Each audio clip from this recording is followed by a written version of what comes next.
¿Cómo es posible? ¿Cómo sucede que 9 millones de personas vencen a 90 millones?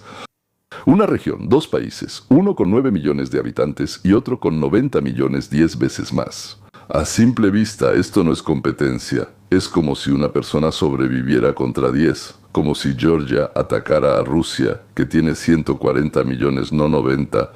La realidad entre Israel e Irán es paradójica. Un país pequeño lleva 78 años en conflicto desde su origen, sin petróleo, gas ni recursos naturales. El otro tiene 10 veces más población, grandes reservas de petróleo y gas, una civilización imperial milenaria y posición estratégica entre Oriente y Occidente. Y aún así, en innovación, startups, premios Nobel per cápita, ciberseguridad, medicina, inversiones de riesgo, Israel supera significativamente a Irán. La pregunta, por supuesto, es ¿por qué? Si te interesan este tipo de análisis sin propaganda ni emociones, asegúrate de suscribirte al canal y activar la campanita. Vamos a analizar temas complejos de la manera más profunda y absolutamente honesta posible. ¿Cómo era Irán antes de la islamización? Hasta el siglo VII, el territorio del actual Irán era el centro de grandes imperios. Ahí estaban el imperio aqueménida, el reino parto y el imperio sasánida. Persia creó uno de los primeros documentos sobre derechos humanos, el Código de Ciro. Un sistema fiscal complejo, sistemas de irrigación, caminos imperiales, tolerancia religiosa. Sí, tolerancia religiosa. En la antigüedad tardía, el Irán sasánida era similar en organización militar, derecho y filosofía. Era una civilización cosmopolita y tecnológicamente avanzada para su época. Se puede entender que la islamización no destruyó Persia, la transformó. Los eruditos persas se convirtieron en el núcleo de la civilización islámica. Avicena, bueno, digamos que no era completamente persa, era judío, claro, sí, digamos Abucina, pero no importa. Al-Farabi, Al-Juarizmi. Desde el siglo VIII hasta el XII, los centros intelectuales persas fueron algunos de los más desarrollados del mundo, en el planeta, no sé, al menos en ese círculo civilizatorio del que hoy podemos hablar. Los problemas comenzaron mucho después. Hasta 1979, Irán, bajo el liderazgo del Shah, se modernizaba activamente. Industrialización, expansión universitaria, cooperación con Occidente, sistema legal laico y más derechos para las mujeres. La Revolución Blanca transformó el país, pero en 1979 ocurrió esa revolución religiosa fanática en Irán. La monarquía fue derrocada y los ayatolás llegaron al poder. El cambio principal fue institucional. La meritocracia fue reemplazada por la lealtad ideológica. La integración en el mundo fue sustituida por el aislamiento por sanciones y además por un autoaislamiento. El control estatal sustituyó a la iniciativa privada, marcando el punto de inflexión en 1979. Haremos una pausa y antes de pasar a la actualidad hablemos de Israel. Israel nació, esta segunda, tercera, cuarta avenida fue en 1948. No tenía petróleo, gas ni riquezas naturales. Entonces, ¿qué tenía? Guerras constantes desde el inicio, incluso antes. Inmigración masiva de personas sin habilidades, amenaza de destrucción diaria y constante. ¿Y qué construyó Israel bajo esa terrible presión? Tribunales independientes, algunos dicen que demasiado. Elecciones competitivas. Algunos afirman que son demasiado competitivas. Universidades autónomas, algunos dicen que son demasiado autónomas. Redes científicas abiertas e integración total al mercado mundial crearon un ciclo cerrado. Tecnologías militares, startups civiles, capital de riesgo, salidas globales y nuevas inversiones. Ejemplo, sí, cientos.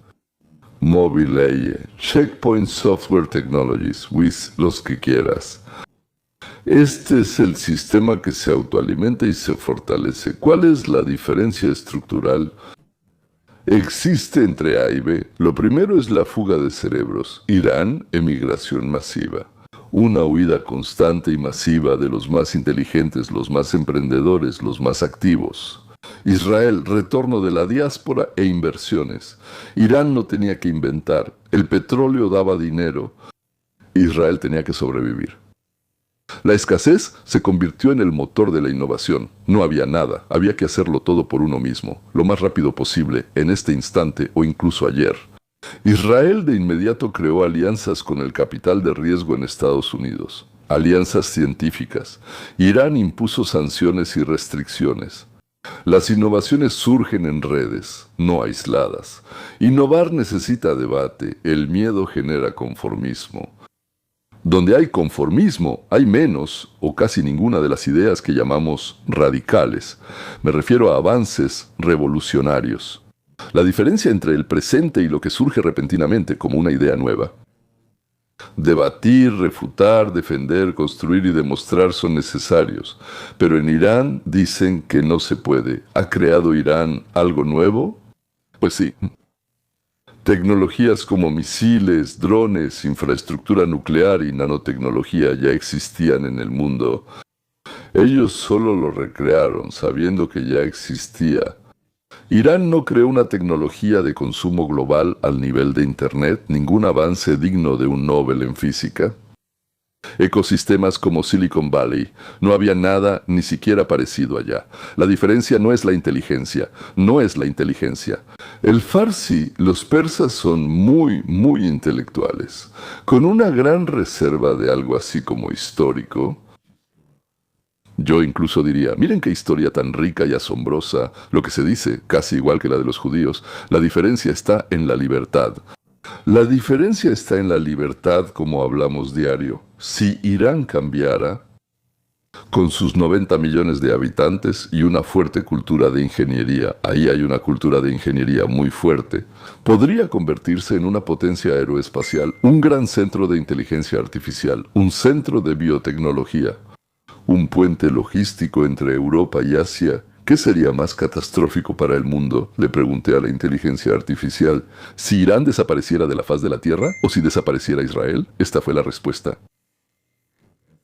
A corto plazo, la desaparición de Irán afectaría más al mundo debido al petróleo y los mercados energéticos. A largo plazo, la desaparición de Israel debilitaría las tecnologías globales de ciberseguridad y la innovación, en otras palabras. La importancia de Irán en los recursos naturales. La importancia de Israel es su gente y su conocimiento. Y en las instituciones creadas ahí. Vamos a pensar un poco juntos. La proporción de población es de 1 a 10, exactamente. La brecha en innovación es de 100 a 1. La razón no es étnica, no es geográfica, es cómo está organizada la sociedad, cuán libre es. ¿Qué tan abierta está al mundo? ¿Qué tanto puede una persona pensar de manera independiente? La historia de Persia muestra que el potencial es enorme, un potencial enorme. Simplemente hay pocos países con un potencial como el de los persas, como solían llamarlos antes. Las estructuras cambian. Si cambian en 20 o 30 años el mapa científico de Medio Oriente y el mundo podría ser muy diferente. Sí, por cierto, les interesan análisis bastante profundos sin gritos ni propaganda. Suscríbanse al canal y activen la campanita para no perderse los próximos episodios. Antes de que se me olvide, quiero decir que a quienes cumplieron mi petición y activaron la campanita, muchas gracias. En una semana exactamente 1000 personas. Gracias. Necesitamos al menos 2000 personas más o idealmente 3000. Entonces, como dicen, el cielo es el límite. Entonces no habrá límites. Si les gusta lo que hago, si creen que es necesario, útil y generará interés no solo en ustedes, entonces ayúdenos a llevar estos videos a una audiencia fuera del círculo con el que ya estamos hablando. Presionen la campanita, encuéntrenla por favor. No es difícil. Seguramente está junto al botón de suscribirse, quizá en la esquina superior derecha de su pantalla.